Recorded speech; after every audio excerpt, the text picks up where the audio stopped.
Hey guys, this is Fundo on Palama. Coming up next on Uzalo this week, Monday, Mamlambo informed Konzi he needs to intervene with the Pastor Kuala situation.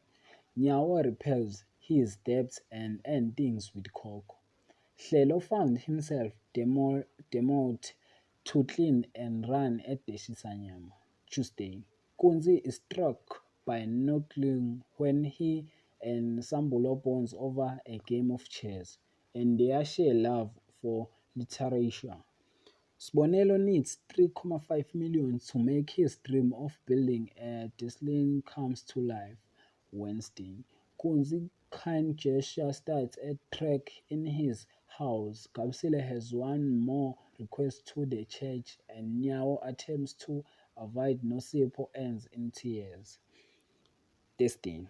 Kunze anointing created tension between brothers while Kapsile is shocked at Hlelo attends at the Shisanyama and Kwamasho welcomes a special guest. Friday. Sbonello assumed Kasim Kapsile that his desolate will go ahead. Heritage Day event kicks off. Njeza Sleep No Sipo.